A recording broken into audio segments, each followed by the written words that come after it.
Hey guys, it's Miss Lewis, and I'm going to be reading Chapter 18 of One Crazy Summer. Expert Colored Counting. Vanetta and Fern figured out that since I talked my way into Cecile's kitchen, I should fight harder for other things, namely to have a television set in the house. It was bad enough knowing our California vacation wasn't much to hang a back-to-school essay on. There were no Disneyland rides to write about, no Hollywood movie stars in the Safeway store to sign autographs, no surfing at the beach or shaking peaches or plums from fruit trees in the backyard. There wasn't even a long-lost mama hugging and crying at the airport. I soon saw my sister's point. The least we could have was a television set, cartoons on Saturdays, funny shows after dinner, the evening news, and true crime shows for me. And of course, the Mike Douglas show 5 days a week, because Mike Douglas always had Negro performers on his variety show. Outside of the flipper incident, we didn't fight over TV, which would mean less noise to bother Cecile. If she bought a portable TV set, we could put it in our room and she wouldn't have to see us for hours. Then it would feel like a real vacation, watching hours and hours of Get Smart and the FBI without Big Mom making us turn the set off. Once again, I found my calm, steady voice and brought our demands to Cecile at our next sit-down dinner. That's what protesters did. They brought their protest songs and their demands to the establishment because the establishment was in control. The establishment was someone over 30 years old who had the power. I didn't know Cecile's exact age, but she had to be over 30. That, plus her holding on to the money Pa had given us, had made Cecile the establishment. All we needed were some protest signs and an or else that wouldn't make Cecile mad enough to hurt us. Without an or else, protesters are just people with protest songs and demands who don't stand a chance of getting anything. The only thing Cecile seemed to care about were her poems and her peace and quiet. The only thing we seemed to care about was our television set. Armed with that, I brought up our sole demand and stood ready with our reasons, as if my Safeway S were pressed to my chest. She said, "No one needs a television set." "We do," I said. "To catch our shows," Vanetta said. "Yeah," Fern said, "to catch our cartoons." "And the evening news," I threw in. "You could practically see the whole world on the evening news." "And Mike Douglas." "That's right. We want Mike Douglas." How else will we see Motown groups, James Brown, or Aretha Franklin? The Mike Douglas show wasn't the only place to find colored people on television. Each week, Jet Magazine pointed out all the shows with colored people.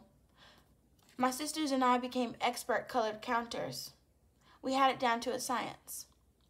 Not only did we count how many colored people were on TV, we also counted the number of words the actors were given to say.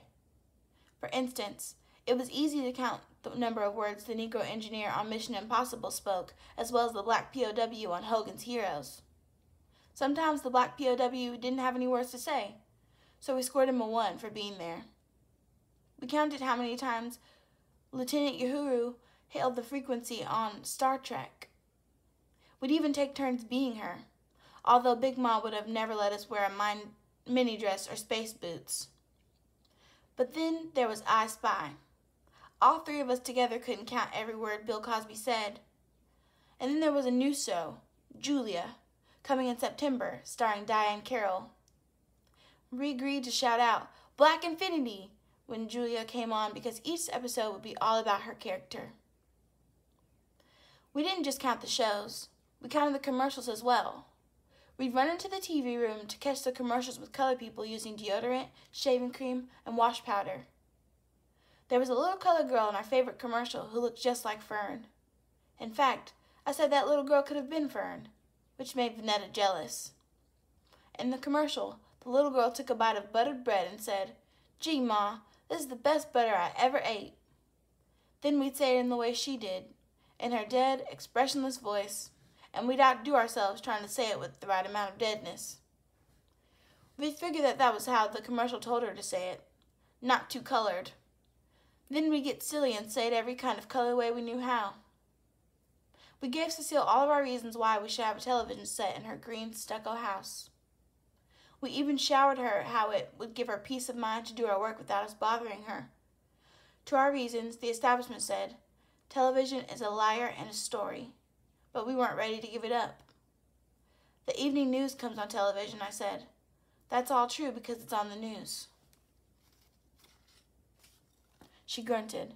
And the weatherman gives the weather report. That's important. Another grunt. And the monkeys do the monkey.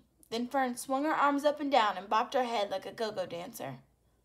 Cecile made a what expression, flummoxed. Good old Fern.